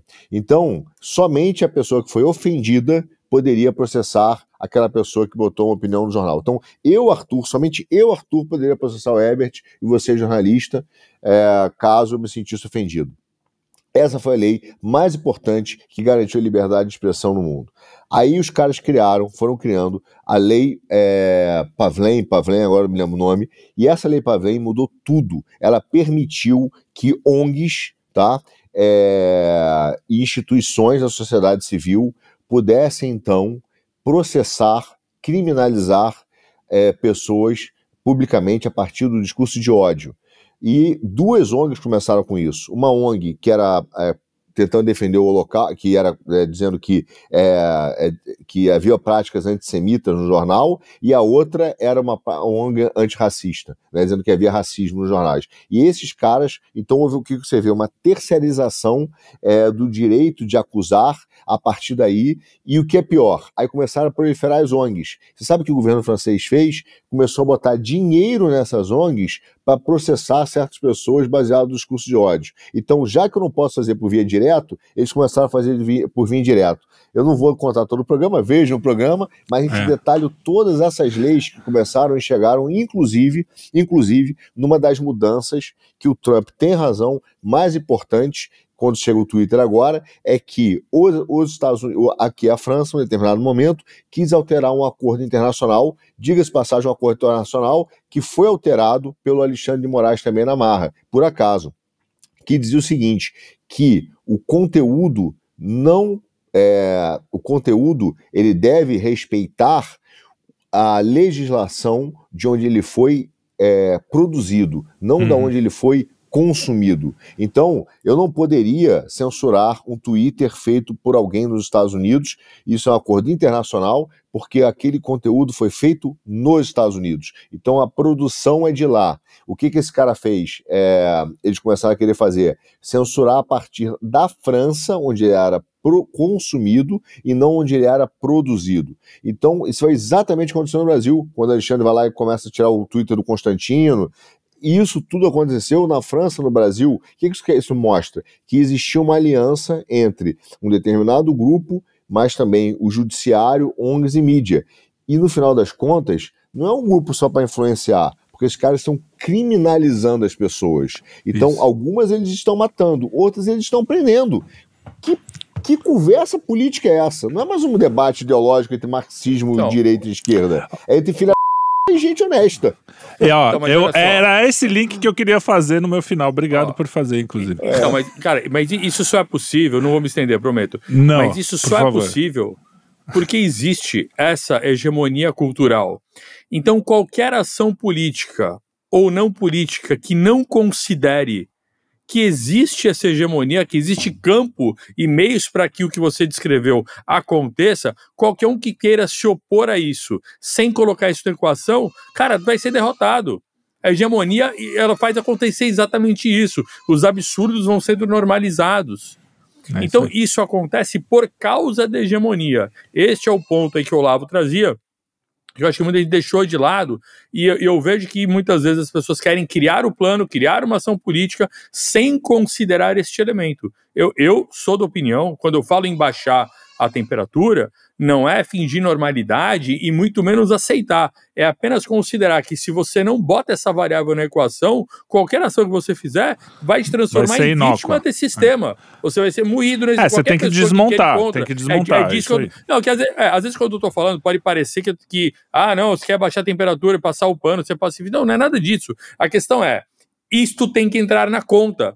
Por quê? Porque, cara, se uma igreja pode ser fuzilada e fica por isso mesmo, se o cara pode ir na universidade debater e fica por isso mesmo, cara, isso demonstra que a realidade está comportando isso. Então, ser apenas contra isso não resolve, entendeu? Você tem que ter a estratégia, ela precisa botar na conta esse sistema. É disso que eu tô falando. Só para não ser mal interpretado aqui. Não, sim, cara. Eu só conheço você, eu sei que você não quis eu sei o que você quis dizer. Não, porque a galera às vezes fala, pô, que absurdo, tá defendendo, tá pacificando. Eu falo, não, cara, sei lá, eu fiz tanta coisa real. Eu tô tão quando você tá à distância de um soco na cara, você sabe que você pode tomar e a tua ação tem que considerar isso. Eu tô tão decepcionado com as pessoas, eu digo assim, de forma geral, tão assustado, porque eu digo o seguinte, e pessoas às vezes, cara, que que são da elite brasileira, são pessoas próximas a nós, entendeu? Porque no momento em que, por exemplo, elas viram e se assustam e dizem que a gente é perverso, que a gente é mau, né? Só porque a gente é contra a criança trans, por exemplo, e diz que nós fazemos mal às pessoas, que nós perseguimos, e etc., e fala mal Só do que você vai na igreja, só que você vai na igreja. vai na igreja e que a gente é bárbaro e não sei o quê. Na hora que entra um transgênero e fuzila uma criança, isso não desperta nenhum sentimento nessas pessoas. Então elas estão mandando uma mensagem pra gente muito clara, que a nossa vida não vale porra nenhuma, entendeu? Desculpa ser sincero. É assim, cara, é uma criança cristã? Tinha que morrer então, mesmo. Foda-se. A omissão dela é assim, cara, se fosse uma criança trans é diferente, porque vocês são maus no cristianismo. Então, a nossa vida hoje vale zero. Veja, se fosse uma peluda feminista, cara, desculpa, nunca falo assim, normalmente eu vou falar hoje. Uma peluda feminista, entendeu? Um desses malucos que tivesse levado uma pedrada, cara, ia ser um auê, entendeu? Porra, ia ter nível, foto do bolsonarismo, pessoas falando sobre fascismo, vídeos, cara, emoções, etc. Agora foi um cara, um pai, imagina, foi um cristão, foi um pai de família, pacífico. Pai de família, o cara rezava, que absurdo. Com os 2 filhos, o cara rezava. Veja, ele é fascista, não é mesmo? Ele é fascista. ele simplesmente estava ele estava defendendo, argumentando, veja só, argumentando com as pessoas racionalmente contra o aborto. Olha que absurdo que esse cara faz. Isso desperta indignação? Não desperta indignação. Então, a mensagem que essas pessoas passam para mim da mídia, a Mira Leitão, a elite brasileira, o BTG, tudo isso, quando você vê um trans invadindo, o Tarcísio, todos esses caras, quando você vê um transgênero invadindo uma igreja, matando uma criança, veja só, matando uma criança, cara, a tiro de metralhadora, e um cara levando um tiro no pescoço à distância, e ele vira e fala assim, mas vocês também, né, vocês pregam cada coisa, quer dizer que minha vida não vale nada. Então, assim, pra esse cara, eu sou menos do que o cachorro. Sabe por quê? Porque se eu matar um cachorro, esse cara vai ficar puto que eu matei um cachorro e vai dizer, você tá fazendo maltrato aos animais. Quer dizer, uma criança pra essa gente vale menos do que um chihuahua, velho. E aí esse cara que eu tenho respeito por ele acha que a minha vida, o meu filho, vale menos que a do chihuahua. Cara, é aquela história, troque o feto pelo ovo de tartaruga e veja a mágica acontecer. É isso aí. Gente, a gente já tá quase 2 horas de programa. O Kim está super animado aqui com o nosso... Um abraço. Só vocês aí. Não quero botar mais lenha na fogueira, não. Não, Ele vai botar no grupo depois. Isso. Então tá bom. Ainda bem que você sabe. Então é isso aí, gente. Esse assunto é pesado. Eu tô aqui dando risada. Já vão reclamar que eu tô dando risada. Eu dou risada de nervoso nessa hora, né? Eu fico... Mas é isso, gente. Eu já vou agradecer, já vou fechar aqui pra gente não correr o risco de falar mais. Um grande abraço, até o próximo Puxando Fio. Nos sigam, nos curtam, compartilhem e comentem. Tchau, tchau.